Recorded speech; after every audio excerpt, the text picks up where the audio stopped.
Thank you so much. It's a great pleasure to be here and to talk about Need, Speed, and Greed, my new book on the future of global innovation. I want to make the argument that the world faces unprecedented global challenges. Let's call them wicked global problems, and argue that, in fact, innovation can help us tame the most wicked of these problems, but we need to think again about how we innovate and embrace an approach to innovation that's much more radical, much more disruptive, and much more democratic than the approach taken thus far. And in making this argument, I want to offer you one definition, debunk 6 myths of innovation, and give you 3 rules. All this in 12 minutes. Are you ready? All right.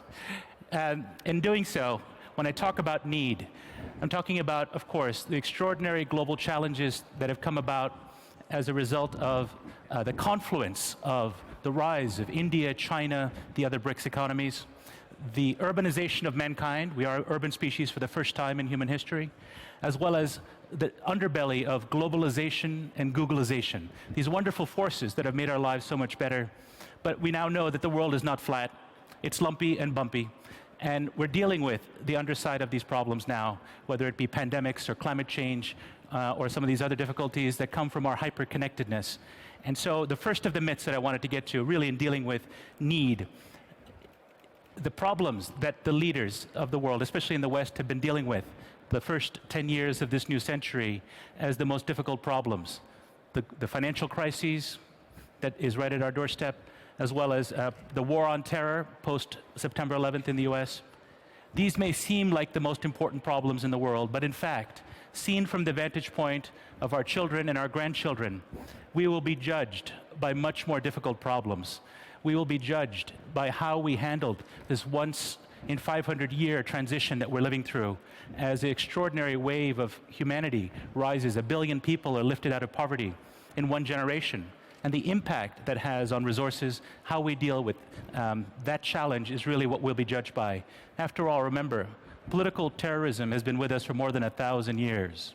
And even financial crises have gone hand in hand with capitalism for as long as capitalism has been with us. But these other problems are unprecedented in scope and scale. And that is what I say cries out for need. That is a new way to do innovation. And that's where I also want to get to another one of the myths. That is, people that look at these problems and say, there's a population bomb. People are the problem. The only way out is resource wars. How many of us have heard that there's going to be a war over water, for example, going forward? I think I see a lot of hands. I think this is fundamentally the wrong way to think about the problem. When we look at this question, people are a part of the solution. People aren't the problem. When we actually see where people are empowered, where they have access to the tools of innovation, education, empowerment, you actually find Bill Gates's and Steve Jobs's arriving in the most unexpected corners of Bangladesh or rural Kenya, frugal engineers popping up in India and China, contributing solutions, novel approaches to these resource problems. So I think people are part of the solution. They're not the problem. And secondly, when we talk about resource wars, this is the kind of thinking that came out of the 70s with the Club of Rome group of thinkers that argued resources are running out. The world would have run out of oil, would have run out of other resources by now, food. But of course, we know that didn't happen. Straight line projections, when they continue forever, make me a bit suspicious. And of course, what those projections forgot, and what the chorus of despair forgets, is that when we look at development, it's not a straight line. It's a dynamic dance. Once we take account of price signals, markets, substitution, investment, innovation, what you really find is that the resource base is not fixed. It expands with innovation. And a small example of that, back in 1950, granite in the state of Vermont in America was a worthless material used for tombstones. By 1980, it became incredibly precious. Why? The civilian nuclear industry had taken off, and there was uranium in those rocks. My point is this: when the very definition of resources changes over time, you can't hold on to a static, linear perspective about how the world works. Innovation has to be the solution. What about speed? I want to put to you that, in fact, there are the very ways in which we innovate is being transformed. The very meta-innovation or the rules of innovation are being innovated themselves, and that's very exciting. And it leads to 3 new rules if you want to survive and if you want to flourish in this new age of disruptive innovation. And some of you will be familiar with this, being cutting-edge innovators. But you have to move nimbly, you have to be agile, and you have to fail gracefully. And each of these now is gaining hold, and I talk to companies, entrepreneurs, CEOs, people going about their lives. These rules, I think, are really going to transform how innovation is done. But embedded in them, though, also comes fallacies. That's what I wanted to poke at just a bit. Being nimble. Even an industry that calls itself the fast-moving consumer goods industry is now moving at twice the pace. Procter & Gamble, for example, its internal research shows that product life cycles are less than half what they used to be 15 years ago because barriers to entry are falling around the world, new competitors are coming, and they're moving to market a lot faster than the traditional multinationals are used to. Recently spoke with the head of innovation at one of the big German car companies. He said, look, we used to move at the pace of our industry, maybe a little bit faster. Now we have to move at the pace of China. And I think that is what you're beginning to see in a lot of industries. You must be nimble. But this doesn't mean that there's no room or scope for the old storied multinationals. That's a myth. If you actually see, Siemens has been with us for 160 years. IBM just celebrated 100 years. What this means, though, is that the dinosaur has to learn how to dance. If you look about agility, you have to look at openness as well.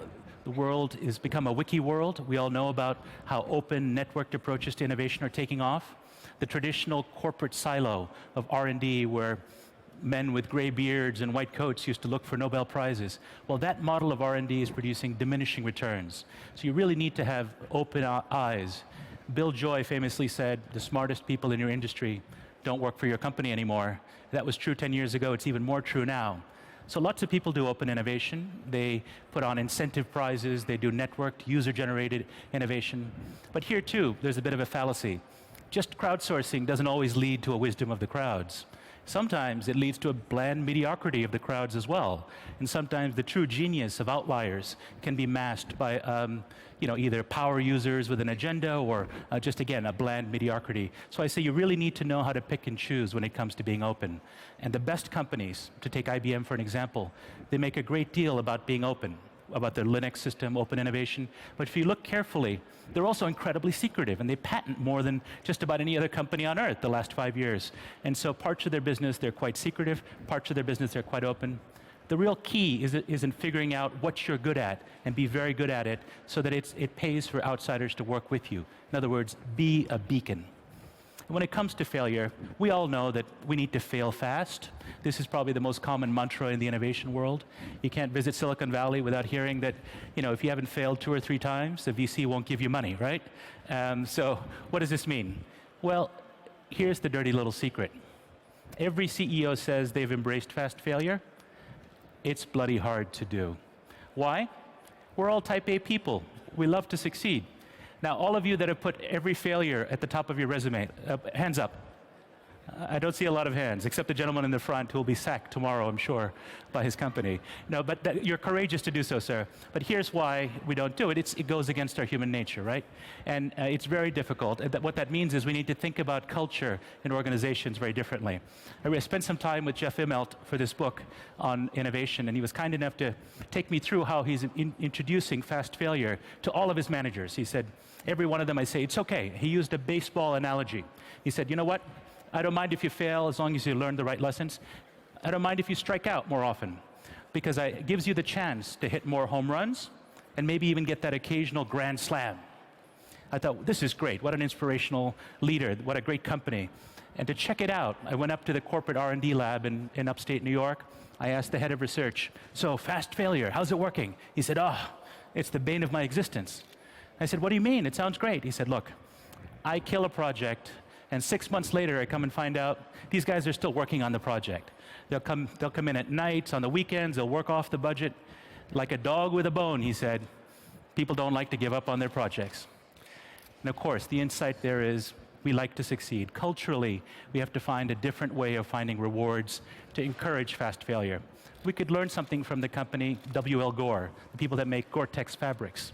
When they kill a project, they throw a party. Now finally, perhaps the most important myth I want to debunk has to do with greed. It's very fashionable to denounce capitalism these days. And when people think about innovation, particularly with these wicked global problems that I've talked about, it's become fashionable to say that government is the solution, capitalism is the problem. Well, I'm going to stick my neck out on a limb. I'm going to say, in fact, I think the pendulum has gone too far. In Western Europe and in America, we've seen the rise of industrial policy.